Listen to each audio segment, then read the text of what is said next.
More than 30 million adults in the United States can't read or write above third grade level, and 50% of American adults can't read a book written at the 8th grade level. Those low literacy numbers trickle down from adults to kids. 72% of kids whose parents have low literacy skills are reading below grade level. The literacy gap hits poor families and people of color especially hard. 43% of adults with low literacy skills are living in poverty, and just 18% of Black fourth graders are proficient in reading at their grade level. James Patterson is America's best-selling author, and he says America's literacy challenges can be solved. I recently sat down with him in New York City. James Patterson, it's so nice to have you. Indeed. So you obviously are renowned for all that you have written, but when did your interest turn to literacy? My mother was a teacher for 45 years, so that's a piece of it. Mm-hmm. Always brought up with a lot of books. Although I was not a big reader as a kid, I was a good student, but I sort of got into reading a little later, big time reading. And then when our son was younger, he's a very bright guy. He's in Ivy League school and everything, but he wasn't that interested. And he just found a lot of stuff that was being given to him boring. Is that the issue? That's one of the issues. That just the material, the content that's available or that people are giving kids is just, kids are like, nah, I don't like reading because I found that stuff That's a huge boring. piece of it. There are millions of kids in this country who have never read a book that they like. That's no good. Yeah. It's not good. And the literacy numbers are terrible. Well, I think, what is it, like in the state of Florida? All right, that's the cool one, because we're really involved in that right now. The percentage of kids reading at grade level in Florida is 43%. So terrible. The best in the country is Massachusetts at 62%. So sort of terrible still. Nobody's doing good. University of Florida has been testing a program for 5 years, and they have it up into the mid-80s. They've figured out some stuff.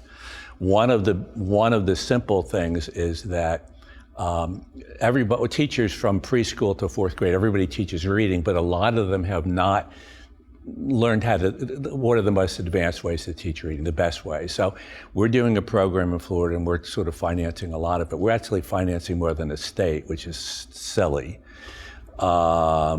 You personally are financing more than the state of Florida to help kids learn how to read. We're getting through. We're beginning to break through to the state. So what are the takeaways? I mean, Well, the big thing is just helping teachers. And we met last summer, we met with about 800 teachers, and we said, look, this is not about looking over your shoulder. This is not about gotcha.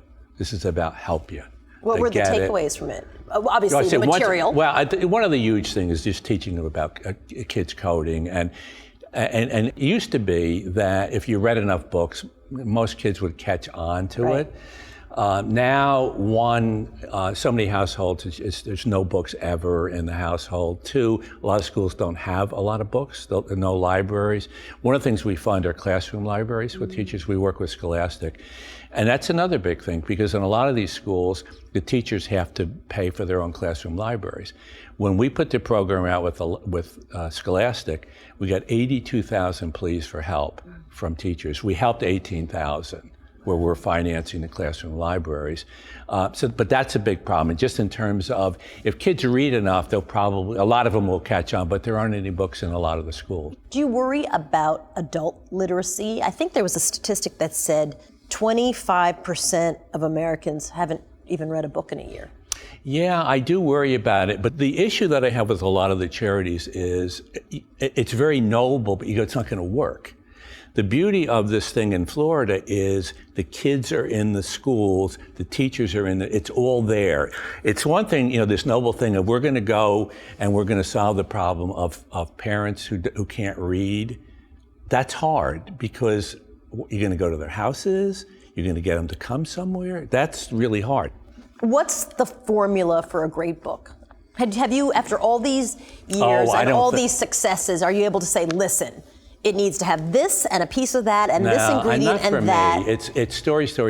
I don't.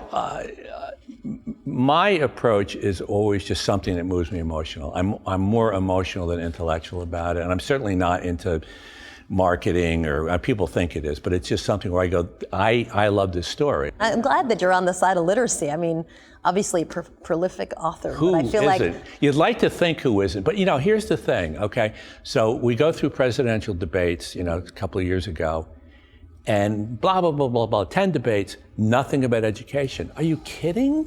Are you Don't kidding? even start me on the politics of education. How crazy is that?